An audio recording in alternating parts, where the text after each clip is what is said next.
indépendante. Partie A. On considère la figure ci-dessus compte avec les points M, N et P. Donne le nom de chaque droite. Très bien. Là, on demande le nom de chaque droite. Je donne le nom de chaque droite. N et M. Là, il y a la droite M. Et N. Tu marques d'abord droite M, N. M, N. Une droite est symbolisée par des parents. On met M, N et on met des parents. Très bien. Ensuite, point virgule, l'autre droite. Avant de mettre l'autre droite, point virgule. N et P. On ne dit pas NP, on dit droite NP. Il faut mettre NP. Avec toujours les parents. Les parenthèses, n'est-ce pas? Et pour terminer, il y a la dernière droite, tu mets et. Tu mets la dernière droite.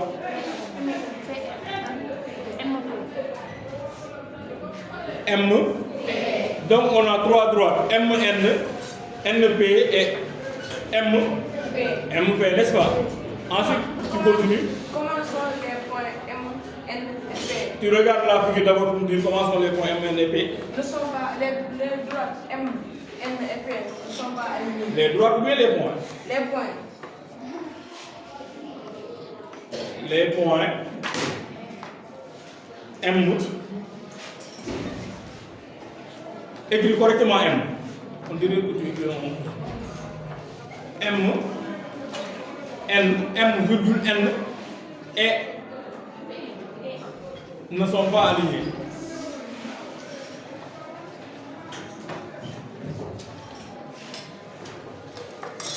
Tu appuies sur la craie, ne sont pas alignés.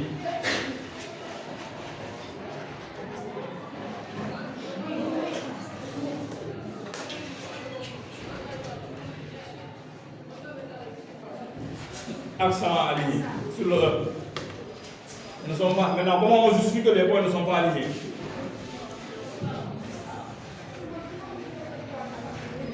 Classe, comment on justifie que les points M, N et P ne sont pas alignés? Parce qu'ils ne sont pas placés sur la même droite. Très bien, tu diras que les points M, N et P ne sont pas alignés parce qu'ils ne sont pas directement, ils ne sont pas sur la même droite. Ils représentent les points, n'est-ce pas? On dira qu'ils ne sont pas ouverts, ils n'appartiennent pas à eux-mêmes. Ils ne sont pas sur une même droite. Sur une même droite. Ils ne sont pas sur une même droite. Sur une même droite. Droite E. Pas S, c'est une même droite. Une droite. Très bien. Ensuite, il y a la question numéro 2. Trace sur la figure le point I, tel que I appartient à MP et I n'appartient pas à NP. Très bien. On demande de placer le point I sur la droite MP. I appartient à MP et I n'appartient pas à la demi-droite MP. Il faut placer le point I. Très bien. Lui, il choisit de placer ce point I. Très bien. Maintenant, vous suivez. On va reprendre ce qu'il a fait pour essayer d'expliquer. Dans un premier temps, on vous a demandé de donner le nom de chaque droite, n'est-ce pas? Il faut regarder ici. On avait les droites MN, NP et MP. L'erreur à ne pas faire, il l'avait au début. Il dit droite M et N. On ne dit pas ça. On dit droite M, N. On écrit M, N comme ça avec des parenthèses. Ensuite, droite NP et droite M, MP. Là, on dirait qu'il a écrit en 11. Il faut écrire en M correctement. M, MP. Ensuite, on dit comment sont les points M, N et P.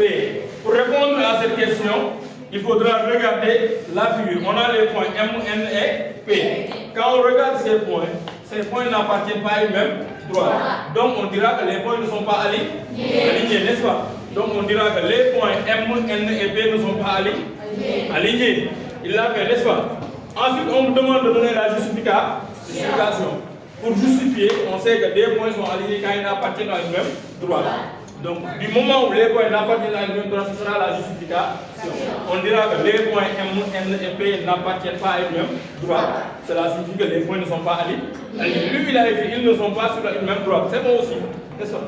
Ensuite, comme de question 2, on me demande de placer sur la figure le point I tel que I appartient à la droite MP et I n'appartenant pas à la demi-droite NP. Quand on dit appartient à la droite MP, on peut placer le point I n'importe où ici, n'est-ce pas? Mais attention, on vous a donné une deuxième condition, n'appartenant pas à la demi-droite MP. Tout à l'heure, on a dit qu'on peut placer le point M, le point I ici. Non, on ne peut pas le placer parce qu'on a dit demi-droite. Ça, c'est la demi-droite MP, c'est le M vers P, mais on prolonge à partir de P, n'est-ce pas? Tout ça, c'est la demi-droite MP.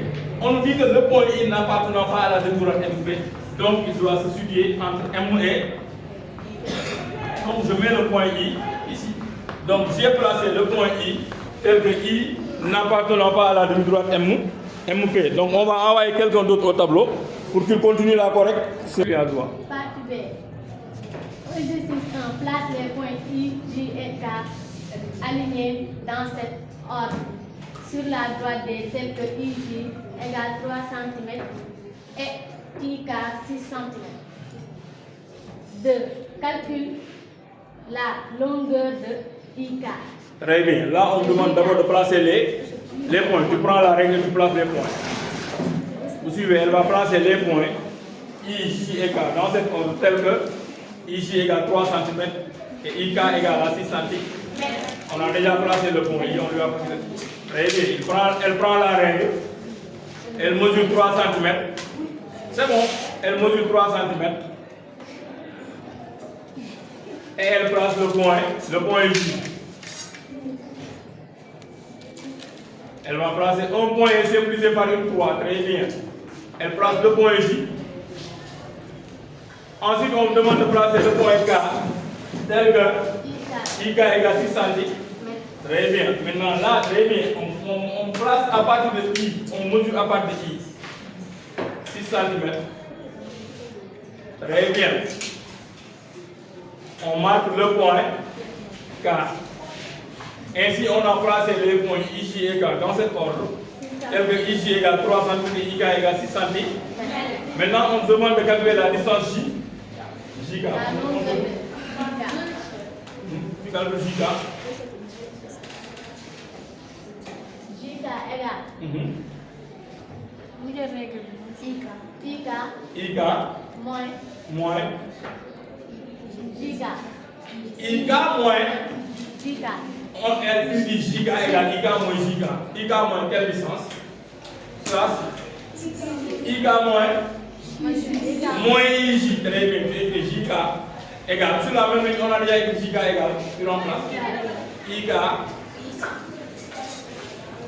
IK moins IJ. Tu vas à la ligne en dessous. C'est écrit JK égale. En dessous de JK. Écrit JK égale. IK égale combien? Tu mets 6. Très bien. IJ égale combien? 3. Tu mets 3. 6 moins 3, ça donne combien? 3. Très bien. Tu mets 3 cm égale 3 cm. Ainsi, on trouve JK égale 3 cm. Ensuite, on vous dit que représente le point J pour le segment IK. Tu regardes le segment IK.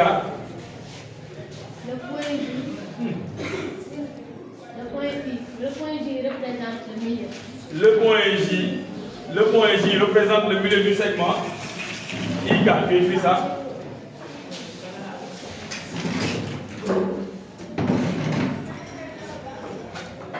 Le point J représente le milieu du segment IK. Tu vas écrire correctement. Le point J représente E. Terminons E. Le milieu du segment représente le milieu du segment. Le milieu du segment. Très bien. Du segment I. Du segment IK. Tu enlèves le 2. Un segment il se mesure par des crochets. on met 2 crochets. Voilà, c'est bon, on va laisser quelqu'un d'autre aller au tableau. Voilà, cher Mandia, tu continues la correction. Petit b, on a dit que représente le point I pour le segment IK. On avait dit que I est le milieu de J est le milieu de IK, n'est-ce pas? Maintenant, comment on justifie ça? Comment on justifie que J est le... Tu mets ça après car, tu continues. Car IJ égale, tu mets égal, le symbole de l'égalité. C'est pas grave, tu continues. Égal JK. Là, c'est la justification, n'est-ce pas? Maintenant, tu continues. Tu lis la suite. On nous demande de coder la figure. Tu vas coder la figure. C'est au tableau. On vous demande de coder la figure. Lui, il décide de mettre 2 traits. Il peut le faire ainsi. Voilà, très bien. Ça montre que J est le milieu de I. IK. Tu continues, tu lis à haute voix. Petit 2. Place le point M pendant que M n'appartient pas à D et trace la MJ. Voilà, tu vas placer le point M sur la figure tel que M n'appartient pas à la droite D.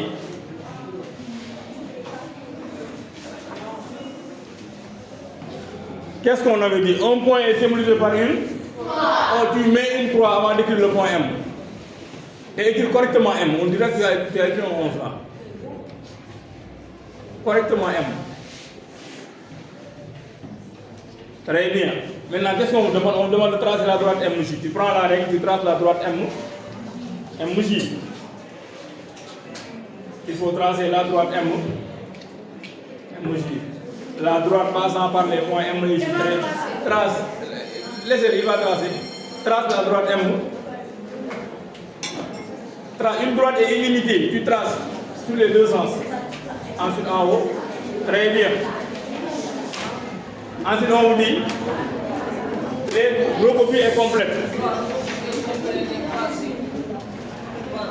Maintenant tu regardes les droites D et les droites MJ. Comment sont ces droites-là? Sont 50, écrit ça. Les droites D et MJ sont 50. Les droites D et MJ sont 50. Ensuite, et 50, tu mets S. Ensuite, dernière question, on vous dit le point J est le. Qu'est-ce qu'on dira? Le point J est le D droit. Et le point d'intersection. Et le point d'intersection.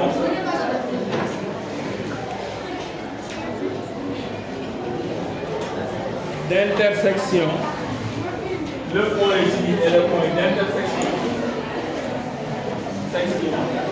Très bien. D droite. D MJ.